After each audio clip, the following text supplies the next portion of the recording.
अच्छे तेरे मुंह में क्या है? कान्हा, कहीं तूने सालिग्राम मुंह में तो ना ले लियो? हे नारायण, क्षमा करना, अबोध बालक। जी क्या करो कान्हा तूने? बाहर निकाल सालिग्राम। लल्ला, जी अनुचित है। यदि वो तेरे कंठ में चला जाएगा तो तेरी सांस। लल्ला, ला बाहर निकाल। अच्छो बालक है ना तू? हाँ, ला। अरे तेरी मैया को पता चलेगा ना तो वो कहेगी कि ना तो प्रजा का ध्यान रख सकते हो ना ही अपने लल्ला का। लोभ के फंदे में चारों ओर से जकड़ गए थे हम। भविष्य के स्वप्न देखते देखते अपने जीवन का सबसे बड़ा भूल किया है हमने। यशोदा और नंद भैया ने आप सबको समझाने का कितना प्रयास किया था, और यहाँ तक कि छोटे कान्हा ने भी हमें कितना समझाया, लेकिन हमने उस दुष्ट व्यापारी को अपना सारा वचन दे दिया। मुझे तो सबसे पहले अपने घर में बिठा कर ही समझाया था उन दोनों ने। कही थी कि कोई किसी भी वस्तु का दुगना मूल्य क्यों देगो, पर मैंने उनकी एक भी ना सुनी। आप ही बताओ रोहिणी जी, अब किस मुंह से क्षमा मांगूंगी मैं जशोदा जी से? क्षमा मांगने की कोई आवश्यकता ना।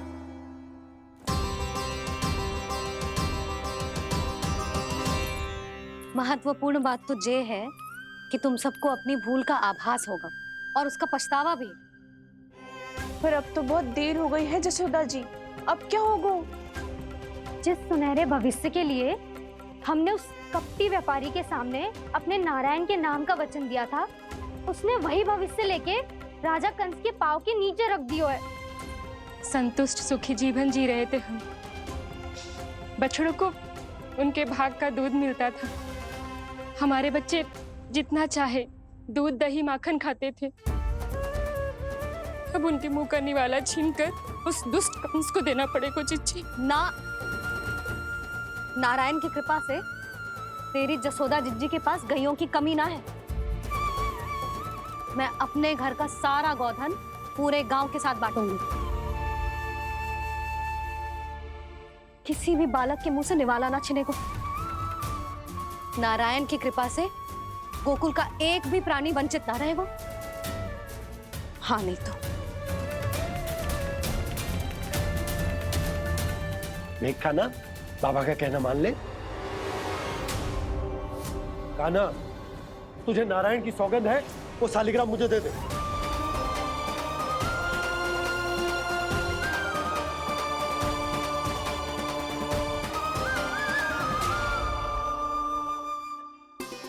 छे, क्या करो लल्ला तूने?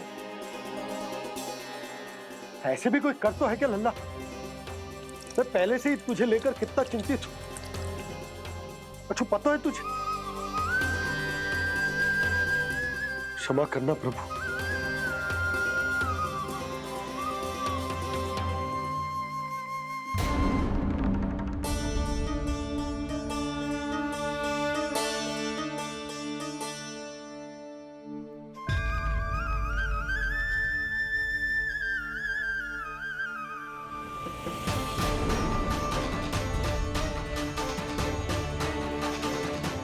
ये क्या कर रहे हो लल्ला?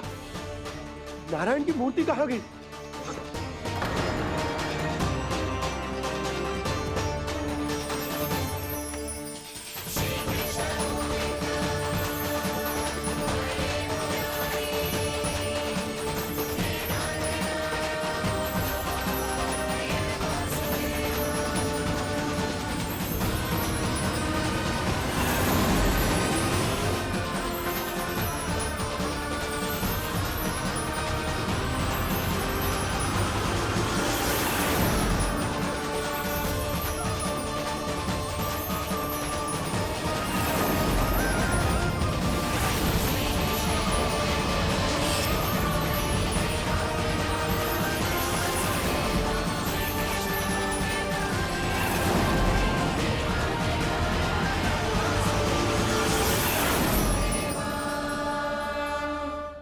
मैंने ना कान्हा के मुंह में फिर से ब्रह्मांड देखो है। मैंने तो ये भी देखो कि श्री नारायण गोकुल में हर स्थान पे है। जहां देखो वही नारायण। जिनके मुख में त्रिभुवन है, जो सारी सृष्टि का संचालन करते, मैं उन्हीं की चिंता कर रहा था।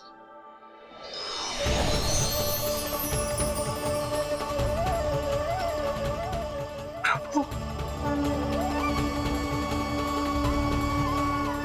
प्रभु, बाहर भी आप हैं और भीतर भी। मुझे क्षमा कर दो प्रभु, क्षमा कर दो। इस सांसारिक माया में आकर मैं भूल गया था जिनके पास सारी समस्याओं का समाधान है, जो किसी भी संकट को क्षण भर में समाप्त कर सकते, वो तो मेरे सामने ही।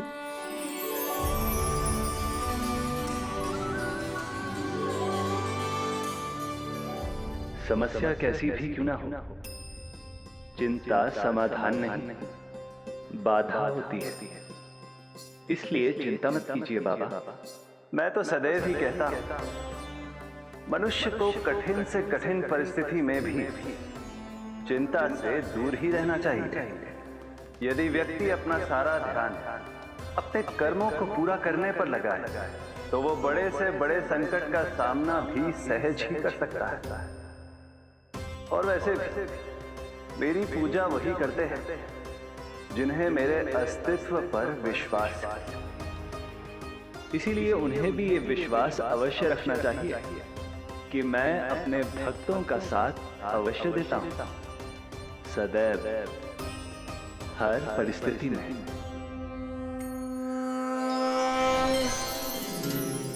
मैं आपके साथ ही हूँ बाबा।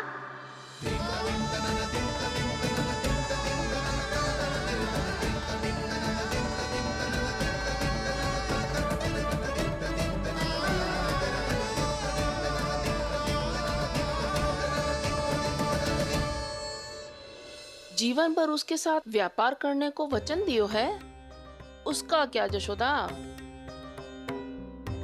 और उस दुष्ट कंस और उसके व्यापारी ने जो समस्या उत्पन्न की, उसका क्या? समस्या है तो समाधान भी हो गई।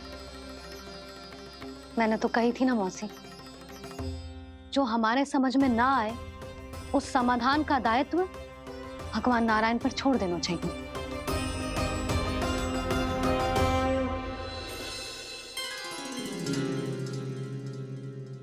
ये देखो,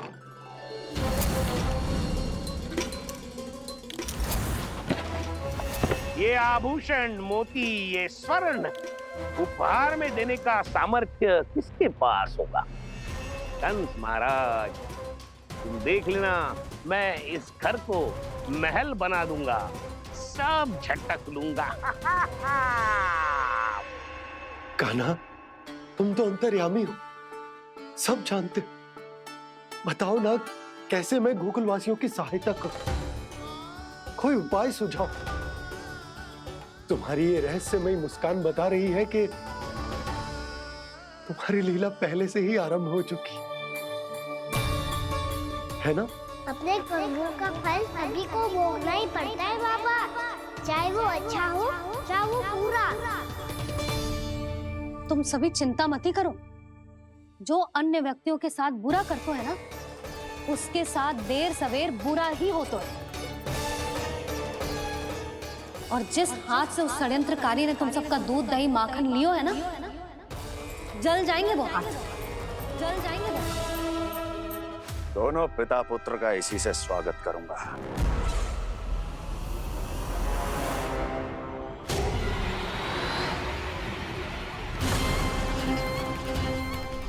अचानक गदा में ताप कैसा? मेरे हाथ जल रहे हैं।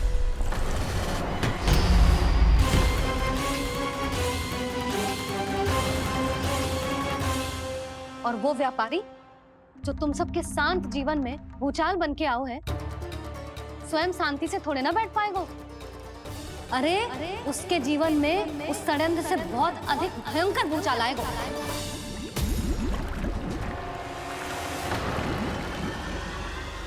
स्वामी, ये अपने आप कैसे उबलने लगा?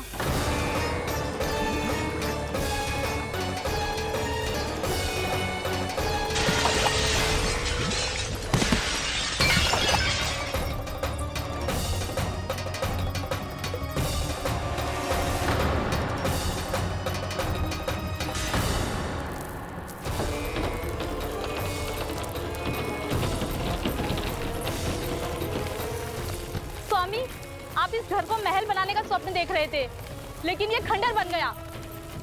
आप जिसके साथ मैत्री का संबंध स्थापित करके आए, वो कोई महान सम्राट नहीं, दुष्ट है। दुष्ट? उस व्यापारी ने दुष्ट कंस के साथ मिलकर भोले भाले गांव वालों का भोजन छीनो है ना। देखना उन दोनों के भोजन में कीड़े पड़ेंगे।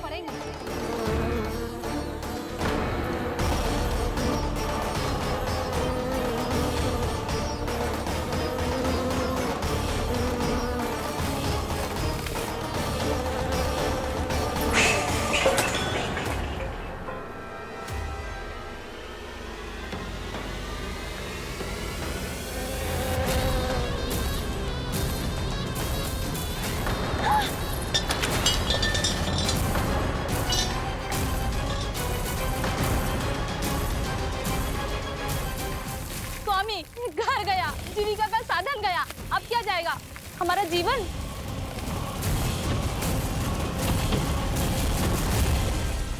महाराज कंस का उपहार, आभूषण वाला संदूक। उन दोनों ने मिलकर तुम सबका दूध, दही, माखन, सच्चा धन छीनने का प्रयास करो है ना। अब देखना उन दोनों का धन, उनके आभूषण सब लोहे के बन जाएंगे, कंकड़ पत्थर हो जाएंगे सब, कंकड़ पत्थर हो जाएंगे सब। ऐसा ही होगा मैया।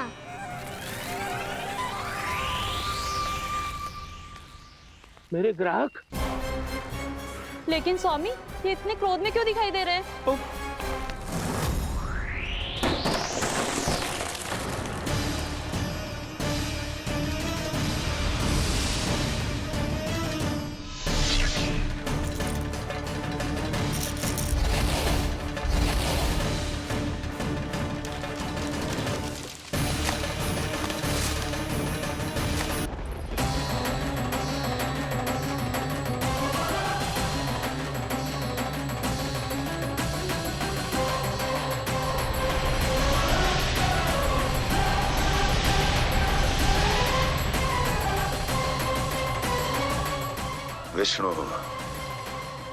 विष्णु ने किया है ये सब।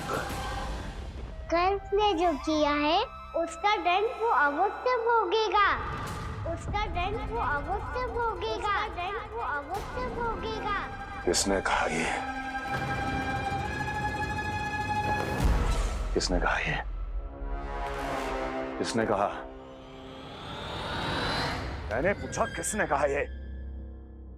तुम जिसे ढूंढ रहे हो वो मैं हूँ, विष्णु अवतार। क्या चाहता है तू? तुम्हारे युद्ध मुझसे था कंस, और मेरे भोले भाले भक्तों को अपने जाल में फंसाकर तुमने सारी सीमाएं पार कर दी। अब जब तक तुम गोकुल के ग्वालों को अनुचित प्रकार के अत्याचार से मुक्त नहीं कर देते, तुम्हारा और अन्य सभी षड्यंत्रकारियों का सामर्थ्य, वैभव, बल सब कुछ नष्ट होता चली जाएगा, और तब तक अपने पूर्व रूप में वापस नहीं आएगा जब तक तुम उन निर्दोषों को जीवन यापन का अधिकार लौटा नहीं देते।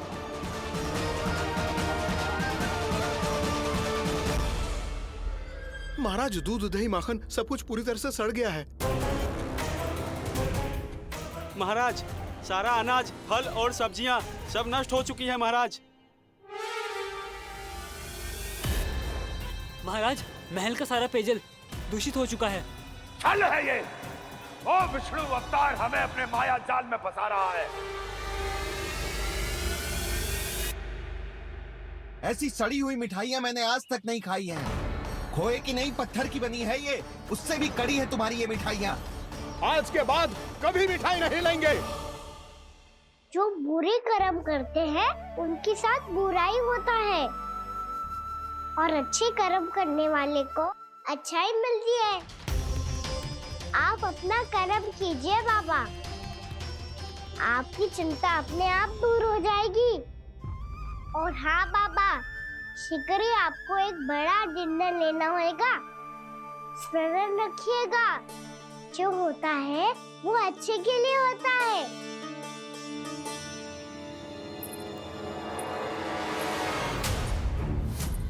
बाबा, मैया आ रही है। क्या करूं?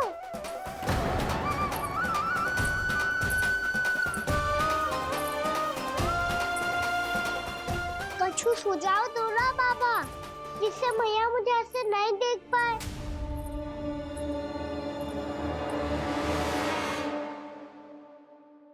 सुनो जी,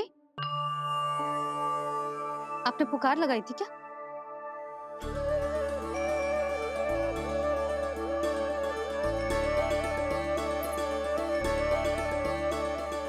तुम मुस्कुरा क्यों रहे हो?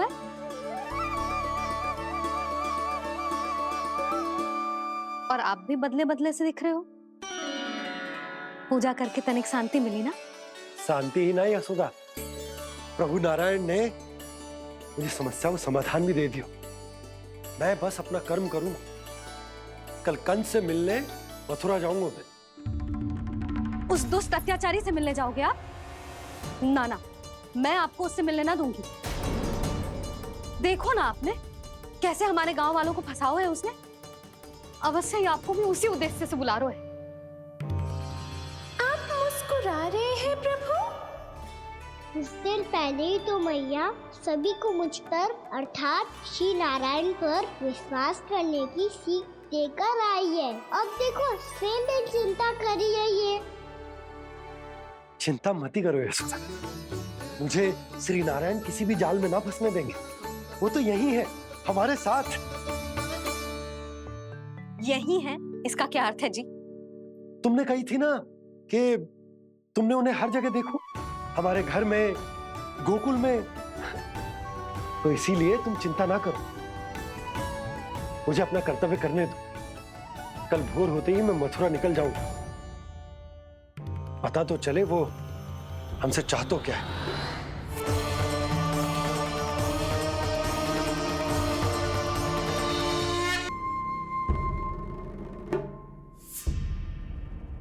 हम ऐसे भूखे प्यासे कब तक रह पाएंगे?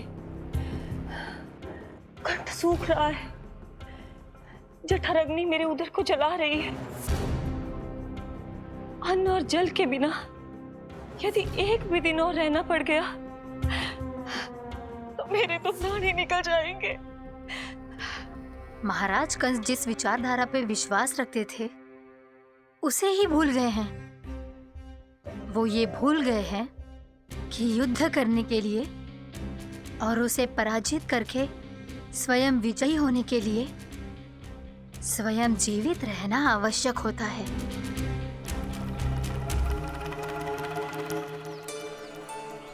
प्रभु ने जो दृश्य मुझे दिखाए, किस बात का संकेत थे वो?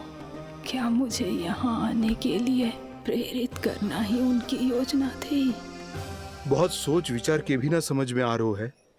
कंस ने, उस व्यापारी ने हमारे साथ जो षड्यंत्र रचो है ना, वो आते कैसे बचेंगे? पर घर में सब स्त्रियां चिंतित हैं।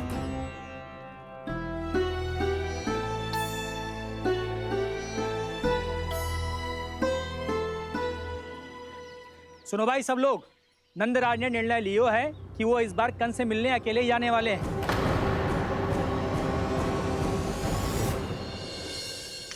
पहले ही वो गांव वालों से सारा दूध दही माखन हड़प चुका है। अब आप और मटकियां क्यों ले जा रहे हो उस दुष्ट के लिए? यशोदा, वो दुष्ट है, अत्याचारी, पर है तो हमारे महाराज ही ना। वैसे खाली हाथ थोड़ी ना जा सकते हो।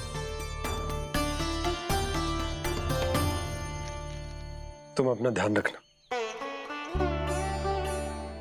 सुनो जी, मुझे पता है कि मुझे श्री नारायण पे विश्वास रखना चाहिए, बल्कि मैं भी तो यही समझा रही थी इन गोपियों को। पर पता ना क्यों मुझे लग रहा है इसके पीछे उसका कुछ बहुत बड़ा षड्यंत्र है। ना तो आपको अकेले क्यों बुलाता वो? मैं जानता हूं यशोदा, उसने मुझे क्यों बुलाया है,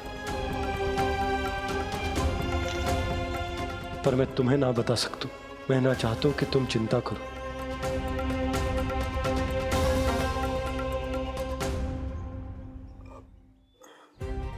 राजा होने के नाते यदि मेरे कुछ करने से मेरी प्रजा का हित होता है तो मुझे वो करना पड़ेगा यशोदा, फिर चाहे वो मुझे कितना ही अप्रिय क्यों ना लगे। हे नारायण, मेरी दुविधा दूर करो। कुछ ऐसा करो कि इन्हें जाना ही ना पड़े उस दुष्ट के सामने।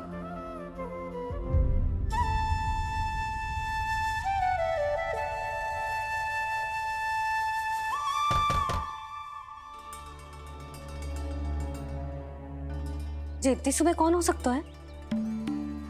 मैं देखता हूँ।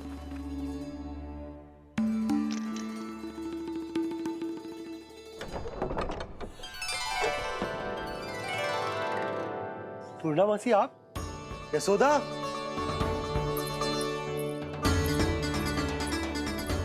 पूर्णा मौसी, इतने दिनों बाद? क्या होगा मौसी? सब कुछ कुशल तो है? मैं तो बस इतना जानती हूँ नंदराज, ये लोग आपसे मिलना चाहते थे। कौन?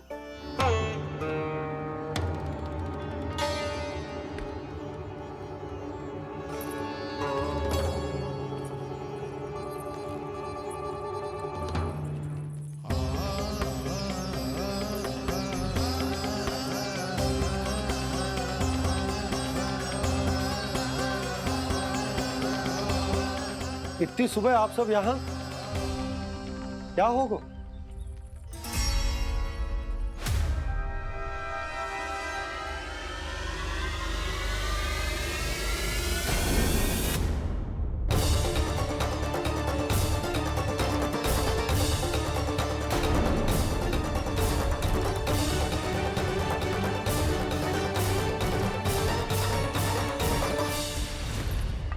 हमारे भोले भाले गोकुल वासियों को फंसाने के बाद यहाँ आने का साहस कैसे करो तूने? यशोदा! पूछो जी, पूछो इससे, ये क्या करो यहाँ?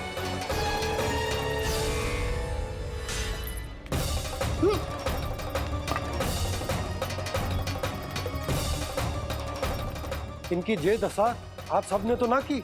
नहीं नहीं, इनमें इनका कोई दोष नहीं है। हमारा बस चलता तो इससे भी बुरी दशा करते। ये सब तो मेरी करनी का फल है नंदराज।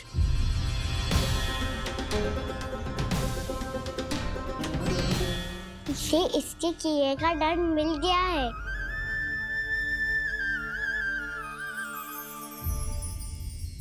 मुझे क्षमा कर दीजिए नंद महाराज, बहुत बड़ी भूल हो गई मुझसे। मैंने इन सब गांव वालों को फंसाने का षड्यंत्र महाराज कंस के कहने पे किया था। वही मेरी भूल थी, मुझे क्षमा कर दीजिए महाराज। बहुत शीघ्र बुद्धि आ गई तुम्हें। मैंने आप सबको लोभ त्रिचाल में फंसाने का प्रयास किया। सच तो ये कि मैं स्वयं लोभ में ग्रस्त था। सब कुछ अधिक से अधिक धन के लिए किया था मैंने। सब कुछ खो दिया। मेरा भोजन सड़ गया, मेरी मिठाई में कीड़े मकोड़े पड़ गए, मेरे स्वर्ण आभूषण मोती सब कंकड़ पत्थर बन गए। अवश्य इसका कोई नया छल है जे। नहीं नहीं नहीं नहीं, मेरा कोई छल नहीं है, मैं सत्य बोल रहा हूं। मैंने कही थी ना, श्री नारायण हमारी सहायता अवश्य करेंगे। दुष्ट और अत्याचारी का दूत बन के आया था ना, ये तो होना ही था। स्वयं श्री नारायण ने न्याय करो है हमारे साथ।